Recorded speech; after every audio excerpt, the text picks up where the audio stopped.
सोनागाची की रातें पार्ट 20।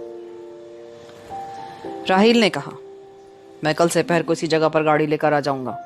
मैं तुम्हें हॉस्टल के अंदर ले जाता, लेकिन मैं जानता हूँ दूसरी लड़कियां तुम्हें मेरे साथ देखकर ना जाने क्या सोचने लगे।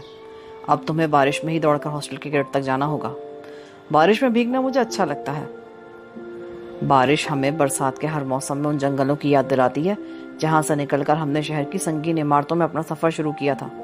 बारिश हमें वापस लेने आती है। मैं कल से पहर को आऊंगा, बारिश के साथ तुम्हें लेने के लिए। वो थोड़ा थोड़ा मुस्कुरा रहा था। शबाना ने राहिल को रजनीगंधा के फूल पेश करते हुए कहा, तुम्हें तो गुलाब के फूल ज्यादा पसंद है ना? राहिल ने रजनीगंधा के फूलों की बड़ी टहनियां शबाना के हाथों से ले ली और बोला, सबसे पहले फूल इंसान की रूह में उगते हैं, उसके बाद वो टहनी पर खिलते हैं। तुम इसे मक़ूला मत समझना, ये बात मुझे खुद गुलाब के एक फूल ने बताई थी।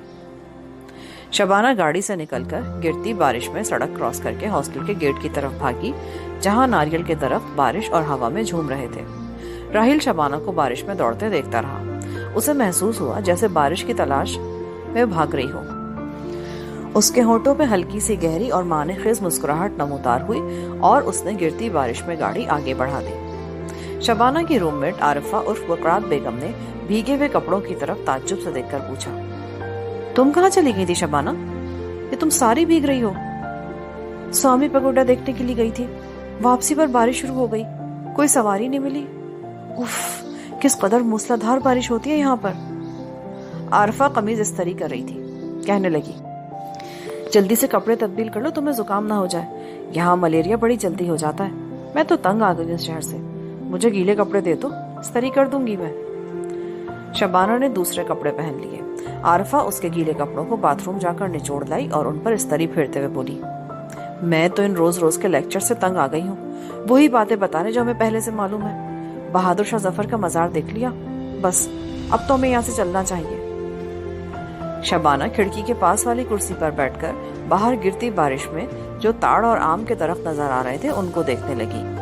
आरिफा कह रही थी, ये लोग सारा साल किस तरह चावल खाते हैं? मैं तो तंदूर की रोटी को तरस गई हूँ। धूप निकले तो हब्स भी बहुत हो जाता है। कसम से लाहौर का मौसम बहुत याद आ रहा है। किसी ने ठीक ही कहा है, लाहौर लाहौर ही है। फिर वो शबाना की तरफ पलट कर बोली, तुम तो खास मुझे दरवाजे की रहने वाली जद्दी पुश्ती लाहौरी हो, तुम्हें लाहौर याद नहीं आता? हम तो खैर वजीराबाद से लाहौर में आए थे। शबाना ने बाहर आम के दरख्तों की शाखों में एक जर्द रंग के आम को तलाश कर लिया जो बारिश में भीग रहा था। शबाना उसे मुसलसल देख रही थी और उसकी रूह एक अनजानी अनमोल खुशी की कैफियत में सरशार हो रही थी। हेनरी डेविड थारो ने अपनी किताब वाल्डन में इस खुशी को ही रूह की हकीकी मुसरत कहा है। शबाना को यूं महसूस हो रहा था जैसे दरख्त पे लगा बारिश में भीगता जर्द ठंडा आम लाफानी मुसरतों की नजर न आने वाली लहरें उसकी तरफ भेज रहा है, जो शबाना की गहराइयों में उतरती चली जा रही हैं। बारिश में भीगते आम को मुसलसल देखते रहने से उसकी शक्ल बदल गई। अब वो शबाना को सूरजमुखी का फूल दिखाई देने लगा, फिर वो गुलाब का फूल बन गया, फिर उसने चमकीले जर्द मरजान की शक्ल इख्तियार कर ली, फिर जैसे वो कौसो कज़ा बनकर सारे दरख्त पर फैल गया। अब शबाना को दरख्त नजर नहीं आ रहा था, आम भी नजर नहीं आ रहा था। उसकी आंखों के सामने कौसो कज़ा के रंग बिखरे हुए थे। सितारे ही सितारे, परियां ही परियां थी। अकीक ज़मरुद और नीलम की लड़ियां ही लड़ियां थी। शबाना के कानों में बेथावन और मेलनी के सरमदी नगमात की मुतरन्नुम आवाजें उभरने लगी। चलो चलो, ऊपर बादलों की तरफ चलो, ज़मरुद, अकीक और नीलम की रोशनियों की तरफ चलो। छोड़ दो कभी गीले कभी खुश्क कपड़ों, गर्म तपती सड़कों को, संगीन इमारतों को, पत्थरों की कब्रों को, मौत के खौफ में मुब्तला लोगों को, जलजलों की लहरों पर खड़े शहरों को, खिलकर मर जाने वाले फूलों को और मिलकर बिछड़ जाने वाले साथियों को। छोड़ दो और ऊपर चलो। बेथावन, मेलनी और बरसत के पाकीज़ा, बुलंद और सरमदी नगमात की बहश्तों में चलो। शबाना, खिड़की बंद कर दो, बारिश वाली हवा से तुम्हें जुकाम हो जाएगा। आरिफा की आवाज पर शबाना से पहले खिड़की से बाहर बरसती बारिश ने चौंक कर देखा, फिर सारे ज़मरुद, सारे नीलम, सारे अकीक, सारे नगमात से मटकर जर्द भीगते आम में वापस आ गए। शबाना ने गहरा सांस भरते हुए आरफा की तरफ देखा और बोली, तुम क्या कह रही थी आरफा? अरे भाई खिड़की बंद कर दो, कैसी बारिश में भीगी हुई हवा आ रही है, मुझे तो सर्दी लगने लगी है। शबाना ने खिड़की बंद कर दी और बोली, मैं तुम्हारे लिए चाय लेकर आती हूँ। दूसरे दिन फिर वही थका देने वाले लेक्चर्स का सिलसिला शुरू हो गया।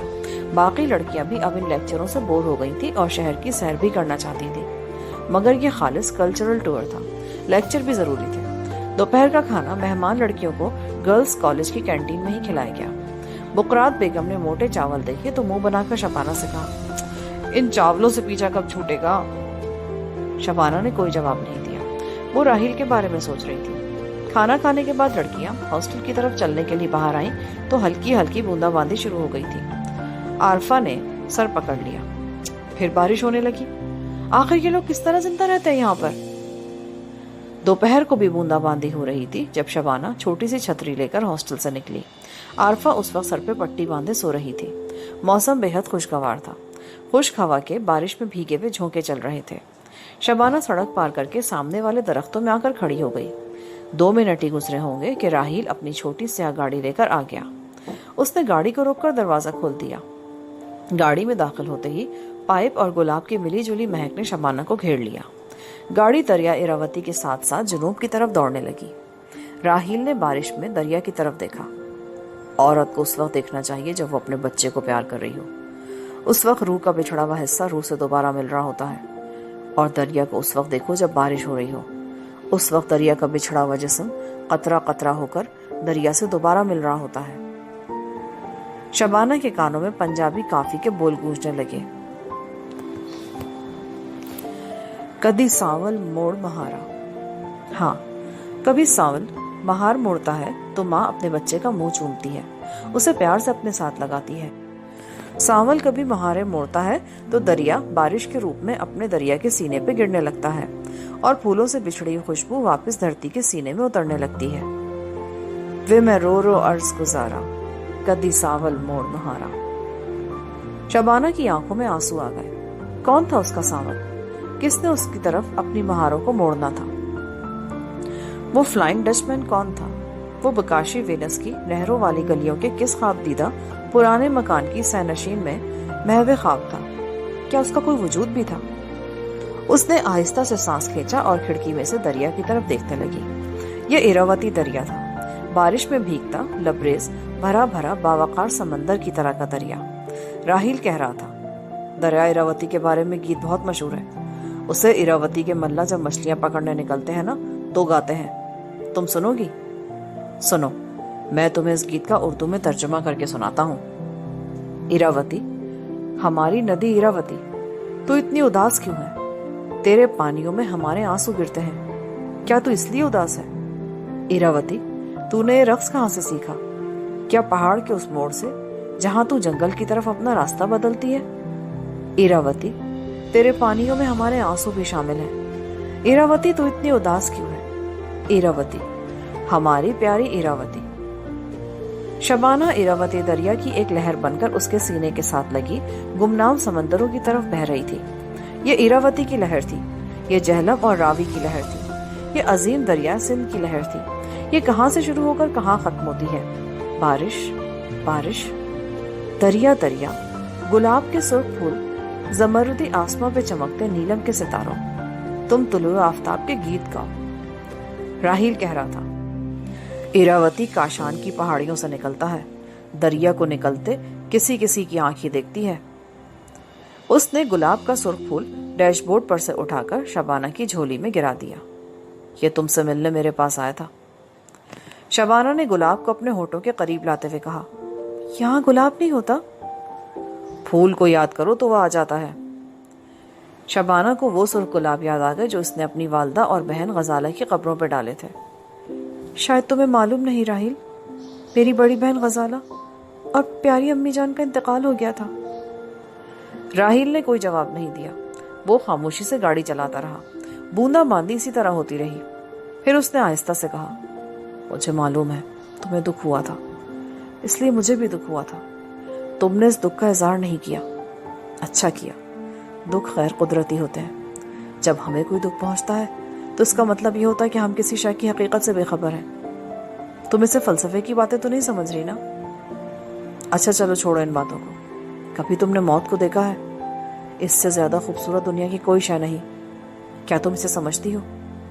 اچھا یہ بتاؤ، تم نے پنجاب میں چیت و ساگ کی چاندنی راتیں دیکھی ہیں؟ ان راتوں میں آموں پر سرخی آتی ہے۔ تم نے سندھ کے صحراؤں میں کھلنے والے حیرت انگیز پھولوں کو دیکھا ہے؟ پھول روہی میں بھی کھلتے ہیں۔ روہی میں نیچر کا جمال بھی ہے اور جلال بھی۔ کیا کبھی تم ان لوگوں سے ملی ہو جو سندھ اور بلوچستان کی سرزمین میں آج سے 10,000 سال پہلے تہذیب و تمدن کی غیر فانی شمع روشن کر رہے تھے؟ چلو چھوڑو ان باتوں کو، بھول جاؤ۔ دیکھو دریا ایراوتی کی لہریں کتنی بےتابی سے اٹھ کر بارش کا خیر مقدم کر رہی ہیں۔ یہ مائیں ہیں جو اپنے بچوں کو سینے سے لگا رہی ہیں۔ بارش میں بھیگتی گاڑی دریا سے ہٹ کر ایک پختہ سڑک پر آ گئی تھی۔ اس سڑک کی دونوں جانب تھوڑے تھوڑے فاصلوں پر باغیچوں میں گھرے ہوئے بنگلے تھے۔ ہر بنگلہ زمین سے 4 فٹ اونچے مچان پر بنایا گیا تھا۔ یہ بنگلے لکڑی اور بانس سے بنے ہوئے تھے۔ ان کے باغیچوں میں گل مہر، رتنا گری اور ناریل کے درخت بارش کی ہوا میں جھوم رہے تھے۔ دریا ایراوتی ان کے عقب میں بہہ رہا تھا۔ یہاں پر پارٹ 20 کا اختتام ہوتا ہے۔ آگے کہانی سننے کے لیے پارٹ 21 سماعت